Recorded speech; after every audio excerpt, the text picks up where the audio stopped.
History का 7वां chapter है व्यापार एवं भूमंडलीकरण विषय तथा प्रारंभिक 20वीं शताब्दी के विश्व बाजार का विस्तार और एकीकरण।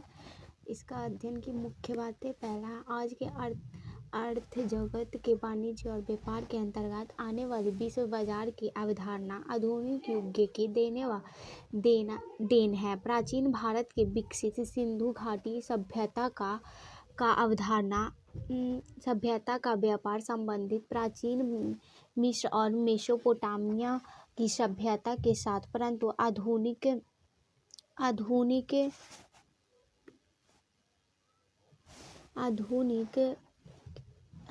काल के उदय के साथ भौगोलिक खोज, पुनर्जागरण तथा राष्ट्रीय राज्यों का उदय जैसे घटनाओं ने जिस वाणिज्यिक क्रांति को जन्म दिया है, सही मायने में विश्व बाजार का स्वरूप इसके बाद ही उभरकर सामने आया है। इसका पूर्ण विस्तार औद्योगिक क्रांति के बाद ऐसा राजनीतिक आर्थिक वाणिज्य को प्रत्यक्ष रूप से एशिया और अविकसित अफ्रीका तथा दक्षिण अमेरिका तथा यूरोप देशों को त्याग किया गया है। इसका एकमात्र उद्देश्य था कि इन देशों का आर्थिक शोषण तथा औपनिवेशिक देश के ऐसे श्रमिक जिन्हें एक निश्चित समझौता द्वारा निश्चित समय के लिए अपने शासित क्षेत्रों में ले जाते थे, इन्हें मुख्यतः नकदी फसलों जैसे गन्ना के उत्पादन में लगाया जाता था। भारत एक भोजपुरी भाषी क्षेत्र पूर्वी उत्तर प्रदेश, पश्चिमी बिहार, पंजाब, हरियाणा से गन्ने की खेती के लिए जमैक,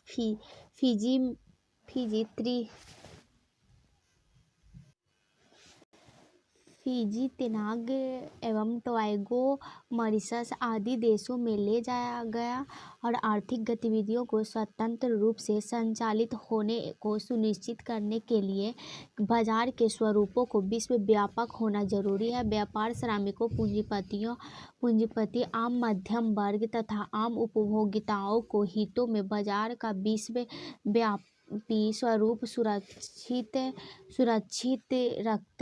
रखता है और किसानों को अपने उपज का अच्छा रिटर्न प्राप्त होता है और आधुनिक विचार और चेतना के प्रसार में भी इसका बड़ा महत्व होता है। आगे है शहरीकरण का विस्तार और जनसंख्या के महत्वपूर्ण वैश्विक व्यापार का एक बड़ा लाभकारी परिणाम था। विश्व बाजार का फैलाव स्वरूपों ने यूरोपीय देशों के समानता में एक नए दौर को पैदा किया, लेकिन इसका सामान्यता के पीछे का सच बहुत कड़वा था। विश्व बाजार ने एशिया अफ्रीका साम्राज्य उपनिवेशवाद के एक नए युग को जन्म दिया। साथ ही भारत जैसे पुराने उपनिवेशों का शोषण और तीव्र हुआ। उपनिवेशों की अपनी स्थानीय आत्मनिर्भर अर्थव्यवस्था, जिसका आधार कृषि और लघु तथा कुटीर उद्योग था। आगे कुटीर उद्योग को स्पष्ट हो गया। अगला, औपनिवेशिक देशों में विश्व बाजार ने अकाल, भूखमरी, गरीबी जैसे मानवीय संकटों को जन्म दिया। जैसे कि भारत में 1850 से लेकर 1920 के बीच की कई बड़े अकाल पड़े, जिसमें लाखों लोग मर गए और इससे विश्व के सामने एक ऐसा संकट पैदा हुआ जिसका कल्पना विश्व में नहीं किया जा सकता है। प्रथम युद्ध ने यूरोप के अर्थव्यवस्था को बिल्कुल तबाह कर दिया। अर्थव्यवस्था में आने वाली वैसी स्थिति जब उसके तीनों आधार कृषि, उद्योग और व्यापार का विकास अवरुद्ध हो गया, तब लाखों लोग बेरोजगार हो गए। बैंकों और कंपनियों का दिवाली निकल जाए तथा वस्तु और मुद्रा दोनों की बाजार दोनों बेरोजगार हो जाएंगे। बैंक और कंपनियों को वैसी परिस्थितियों में आर्थिक मंदी होता है। 1929 ईस्वी में आर्थिक मंदी की बुनियादी कारण स्वयं इस अर्थव्यवस्था के स्वरूपों में ही सहमति था। प्रथम महायुद्ध के 4 वर्ष यूरोप को छोड़कर बाजार आधारित अर्थव्यवस्था का विस्तार होता चला गया। उसके मुनाफे बढ़ते चले गए। दूसरी तरफ अधिकांश लोग गरीबी से जूझते रहे और नवीन तत्कालिक प्रगति तथा बढ़ते हुए मुनाफे के कारण उत्पादन में जो भारी वृद्धि हुई, उससे ऐसी स्थिति उत्पन्न हो गई कि जो कुछ उत्पादित किया जा सकता है उसे खरीद सकने वाले कुछ लोग बहुत कम थे। अपनी वस्तुओं को विदेशी वस्तुओं को अहम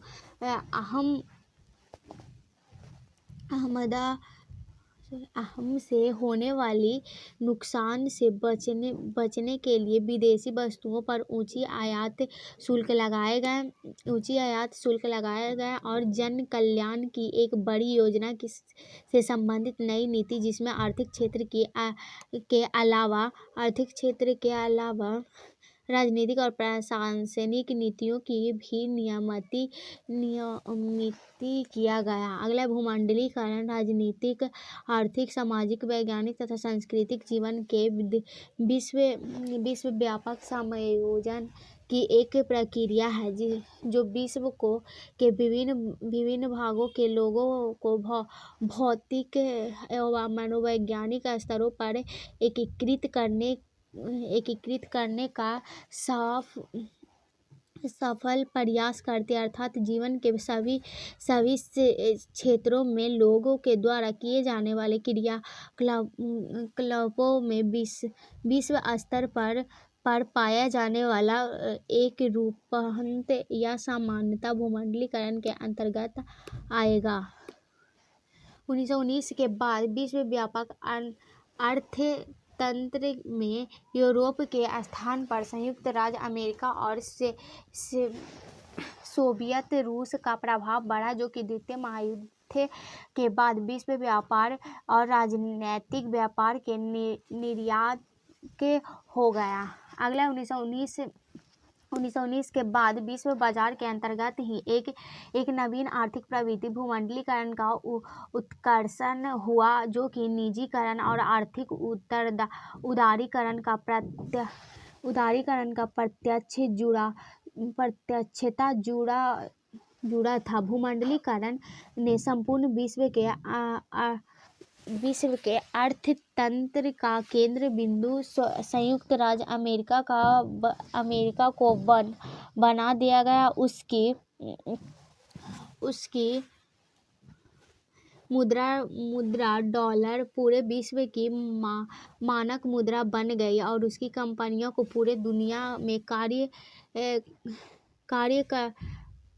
करने की अनुमति मिल गई। आज विश्व के ध्रुवीय स्वरूपों में बदलकर प्रभावशाली देश संयुक्त राज्य अमेरिका के आर्थिक नीतियों के हिसाब से चल रहा है। आर्थिक क्षेत्र में में भूमंडलीकरण ने अमेरिका के नवीन आर्थिक साम्राज्यवाद को जन्म दिया और इसका असर आज संपूर्ण विश्व में महसूस किया जा रहा था।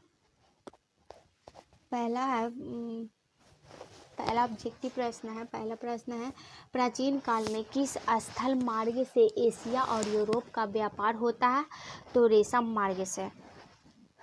दूसरा है, पहला विश्व बाजार के रूप में कौन सा शहर उभर कर आया? तो इसका उत्तर होगा अलेक्जेंड्रिया। तीसरा क्वेश्चन हमारा, आधुनिक युग में अर्थव्यवस्था के क्षेत्रों में होने वाली सबसे बड़ी क्रांति कौन सी है?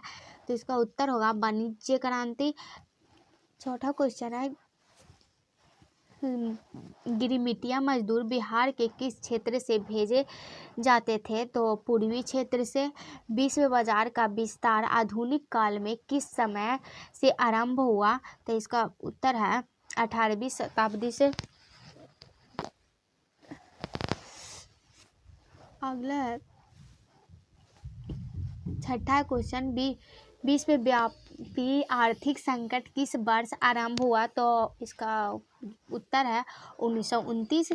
आर्थिक संकट मंदी के कारण यूरोप में कौन सी नई शासन प्रणाली का उदय हुआ? तो लोकतांत्रिक शासन प्रणाली। अगला है,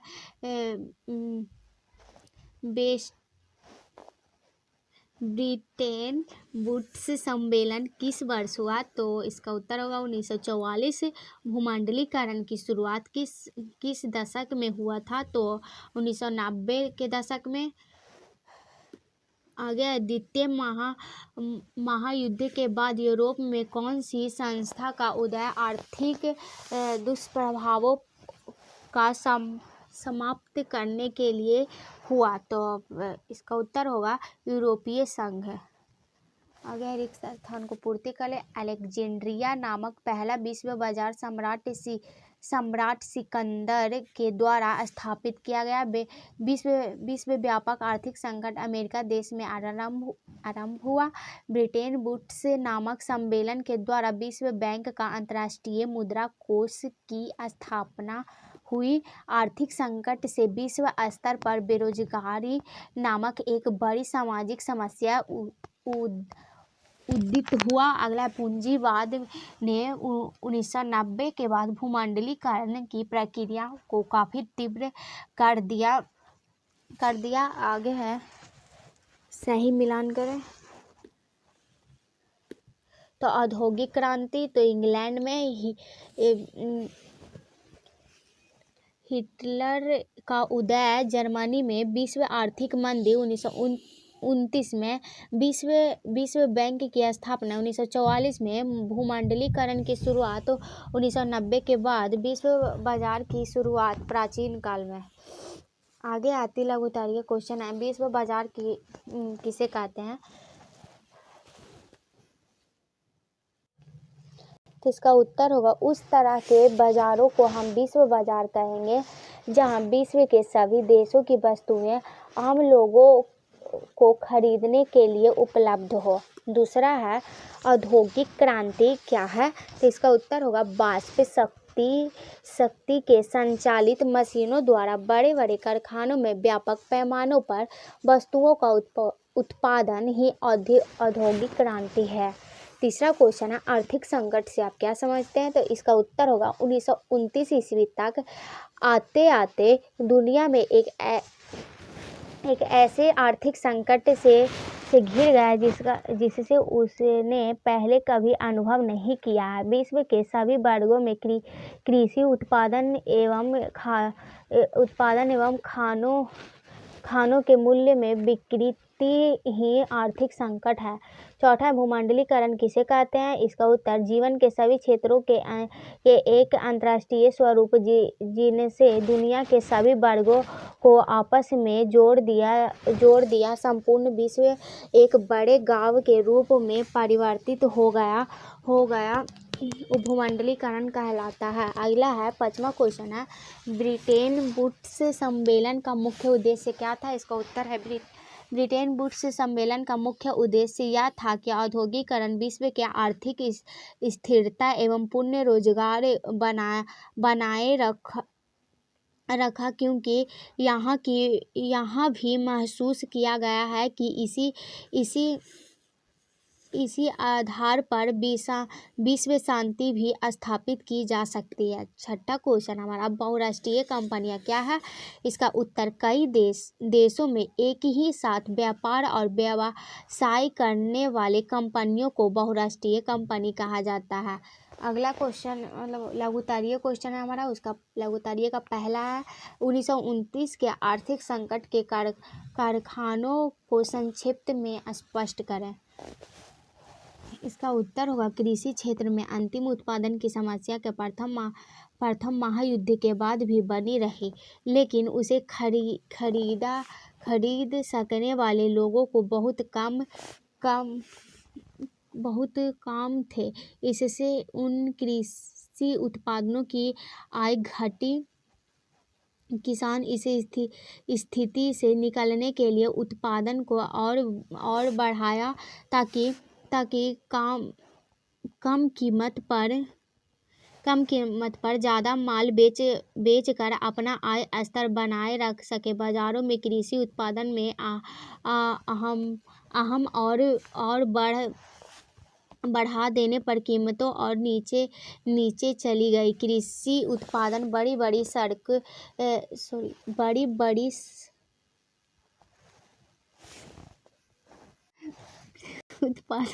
बड़ी सड़ने लगी और इस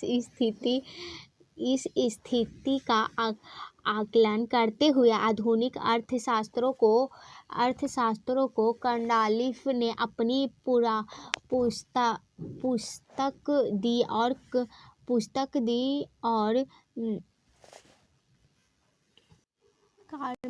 टर्म्स ऑफ नेशनल में लिखा है कि विश्व के सभी भागों में कृषि उत्पादन एवं खानों के मूल्य की विकृति 1929 से 32 के आर्थिक संकटों के प्रमुख थे। दूसरा क्वेश्चन है, औद्योगिक क्रांति ने किस प्रकार विश्व बाजार के स्वरूपों को विस्तृत किया? तो आधुनिक काल में उदय के साथ साथ भौगोलिक खोजों को पुनः जागरण तथा राष्ट्रीय राज्यों का उदय जैसे घटनाएं ने जिस वाणिज्य क्रांति को जन्म दिया है, सही मायने में विश्व बाजार का स्वरूप इसके बाद ही उभर कर सामने आया है। इसका पूर्ण विस्तार औद्योगिक क्रांति के बाद हुआ है। इस क्रांति ने बाजार के तमाम आर्थिक गतिविधियों को केंद्र में बना दिया है। इसी के साथ साथ जैसे जैसे औद्योगिक क्रांति का विकास हुआ है, बाजार का स्वरूप विश्वव्यापक होता चला गया है और 20वीं शताब्दी के पहले तक तो इसने सभी महादेशों में अपनी उपस्थिति कायम कर ली है। अगला तीसरा क्वेश्चन है, विश्व बाजार के स्वरूपों को समझाएं। इसका उत्तर होगा, आज के अर्थ जगत वाणिज्य और व्यापार के अंतर्गत आने वाले विश्व बाजार की अवधारणा आधुनिक युग की देन है। विश्व बाजार उस तरह के बाजारों को कहते हैं जहां विश्व के सभी देशों की वस्तुएं आम लोगों को खरीदने के लिए उपलब्ध हो। जैसे भारत की आर्थिक राजधानी मुंबई आधुनिक काल के उदय के साथ ही भौगोलिक खोजों को पुनः जागरण तथा राष्ट्रीय राज्यों के उदय जैसी घटनाओं ने इसे वाणिज्य क्रांति को जन्म दिया है। सही मायने में विश्व बाजार का स्वरूप इसके बाद ही उभर कर सामने आया है। इस क्रांति ने बाजार को तमाम आर्थिक गतिविधियों का केंद्र बना दिया है। 18वीं सदी के मध्य भाग से इंग्लैंड के बड़े कारखानों में वस्तुओं का उत्पादन आरंभ हुआ। इस प्रक्रियाओं से वस्तुओं का उत्पादन काफ़ी बढ़ गया तथा उत्तरी अमेरिका, एशिया, भारत और अफ्रीका ने भी कच्चा माल सप्लाई करना शुरू कर दिया। इससे कि उपनिवेशवाद नामक एक नवीन शासन प्रणाली का उदय हुआ और मैनचेस्टर, लिवरपूल, लंदन इत्यादि बड़े नगरों का उदय इसका ही परिणाम था, जहां वस्तुओं का उत्पादन भी होता था और बाहरी देशों से वस्तुओं को बेचा भी जाता था। अगला क्वेश्चन है चौथा हमारा, भूमंडलीकरण में बहुराष्ट्रीय कंपनियों के योगदानों एवं भूमिका को स्पष्ट करें। इसका उत्तर होगा कई देशों में एक साथ ही व्यापार एवं व्यवसाय करने वाला कंपनियों को बहुराष्ट्रीय कंपनियां कहा जाता है। 1920 के बाद से ही इस तरह के कंपनियों का उत्कर्षण हुआ है, जो द्वितीय महायुद्ध के बाद काफी बढ़ा। भूमंडलीकरण के उदय का विषय ही इतिहासकारों और विचारकों में काफी मतभेद रहा है। कुछ विद्वानों का मानना है कि किसी न किसी रूप में भूमंडलीकरण की प्रक्रिया मानव इतिहास के आरंभ से ही चल रही है और समय के साथ साथ उसका स्वरूप बदलता जा रहा है। जबकि विद्वानों का दूसरा समूह भूमंडलीकरण को पूंजीवादी से जोड़कर देखता है, जिसका उदय आधुनिक काल में हुए हैं। इस दृष्टि से इसका रिश्ता पूंजीवादी से गहराई से जुड़ा हुआ है। भूमंडलीकरण की प्रक्रियाएं 19वीं सदी के मध्य से लेकर प्रथम महायुद्ध के आरंभ तक काफी तीव्र रही है। इस दौरान माल, पूंजी और श्रम तीनों के अंतर्राष्ट्रीय प्रवाह लगातार बढ़ता गया और इसके दौरान विकसित नवीन और तकनीकों का भी उसके विकास में महत्वपूर्ण योगदान रहा है। पांचवा क्वेश्चन है हमारा, 1950 के बाद विश्व अर्थव्यवस्था के पुनर्निर्माण के लिए किए जाने वाले प्रयोगों का विवरण दें। अगला उत्तर इसका, द्वितीय महायुद्ध समाप्त होने के बाद उससे उत्पन्न समस्या को हल करने तथा व्यापक तबाही से निपटने के लिए पुनर्निर्माण का कार्य अंतर्राष्ट्रीय स्तरों पर प्रारंभ हुआ। 1945 से लेकर 1960 के दशक में महत्वपूर्ण आर्थिक संबंधों का समुदाय यूरोपीय इकोनॉमिक कम्युनिस्ट EEC की स्थापना के ग्रेट ब्रिटेन 1960 में इसका सदस्य बना। छठा क्वेश्चन है, भूमंडलीकरण के भारत पर प्रभावों को स्पष्ट करें। तो इसका उत्तर होगा, भूमंडलीकरण जीवन के सभी क्षेत्रों में एक अंतर्राष्ट्रीय स्वरूप जिसने दुनिया के सभी भागों को आपस में जोड़ दिया है और संपूर्ण विश्व के एक बड़े गांव के रूपों में परिवर्तित हो गया है। इसका प्रभाव हमारे भारत पर भी है। भूमंडलीकरण के लोगों में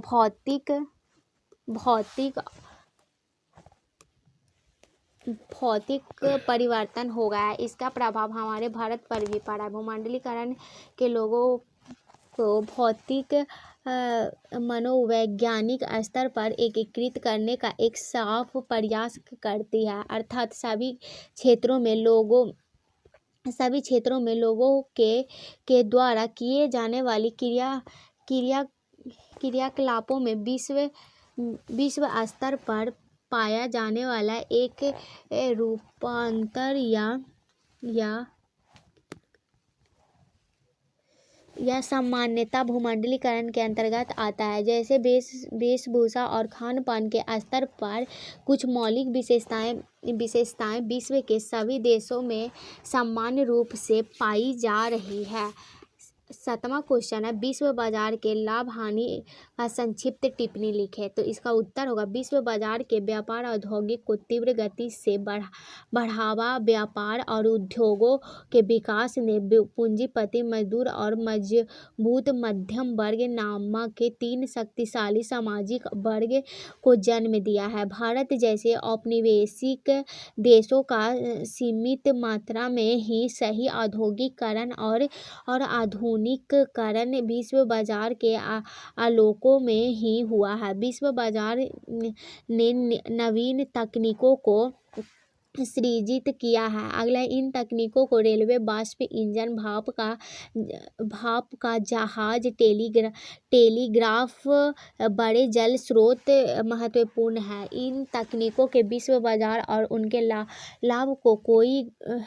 लाभ को कई गुना बढ़ा दिया है। जैसे कि 1820 में 1914 के बीच विश्व व्यापार में 25 से 40 गुना की वृद्धि हो गई है। विश्व बाजार ने एशिया और अफ्रीका में साम्राज्यवाद, उपनिवेशवाद के एक नए युग को जन्म दिया है। उपनिवेशों की अपनी स्थानीय आत्मनिर्भर अर्थव्यवस्था, जिसका आधार कृषि और लघु उद्योग था, नष्ट हो गया था।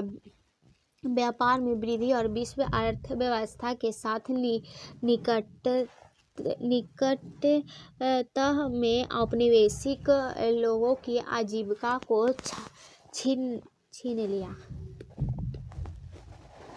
अगला है दीर्घ उत्तरीय प्रश्न। पहला क्वेश्चन है, 1929 के आर्थिक संकट के कारणों और परिणामों को स्पष्ट करें। इसका उत्तर है,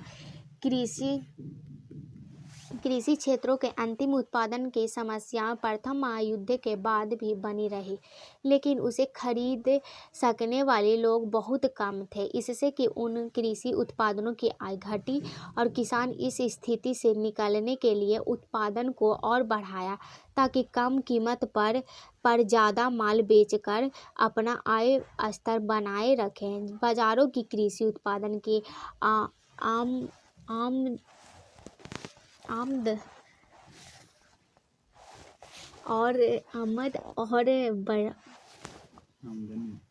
आमदनी और बढ़ा देने पर कीमतें और नीचे चली गई। कृषि उत्पादन पड़ी सड़ने लगी और इस स्थिति का आकलन करते हुए आधुनिक अर्थशास्त्री कॉडलिफ ने अपनी पुस्तक द इकोनॉमिक्स ऑफ नेशंस में लिखा है कि विश्व के सभी भागों में कृषि उत्पादन एवं खानों के मूल्य की विकृति 1929 से लेकर 32 के आर्थिक संकटों के प्रमुख कारण थे। अगला क्वेश्चन है दूसरा, 1945 से 1960 के बीच विश्व स्तर पर विकसित होने वाली आर्थिक संबंधों पर प्रकाश डालें। तो इसका उत्तर होगा, 1945 से लेकर 1960 के दशक के बीच विकसित होने वाले अंतर्राष्ट्रीय आर्थिक संबंधों के 3 भागों में विभाजित किया जा सकता है। 1945 के बाद विश्व में 2 विभिन्न अर्थव्यवस्था का प्रभाव बढ़ा और दोनों ने विश्व स्तर पर अपना प्रभाव तथा नीतियों को बढ़ाने का प्रयास किया। इस स्थितियों से विश्व में एक नवीन आर्थिक और राजनीतिक प्रतिस्पर्धा ने जन्म लिया और संपूर्ण विश्व मुख्यतः 2 गुटों में विभाजित हो गया। एक साम्यवादी अर्थशास्त्र वाले देशों का गुट, जिसका नेतृत्व सोवियत रूस कर रहा था। इसकी विशेषताएं भी राज्य नियंत्रण नियंत्रित अर्थव्यवस्था और दूसरा पूंजीवादी अर्थतंत्र वाले देशों का गुट, जिसकी विशेषताएं थी बाजार और मुनाफा आधारित आर्थिक व्यवस्था। इसके नेतृत्व में संयुक्त राज्य अमेरिका कर रहा था। सोवियत रूस, पूर्वी Europe, Hungary, Romania, Bulgaria, Poland, पूर्वी जर्मनी इत्यादि और भारत जैसे नवतंत्र देशों में अपनी आर्थिक व्यवस्था को फैलाने का गंभीर प्रयास किया, जिससे कि पूर्वी यूरोप तथा उत्तरी कोरिया, वियतनाम जैसे देशों में उसे पूर्व सफलता मिली, और जबकि भारत जैसे देशों को अपने प्रभावों में उसने लाया।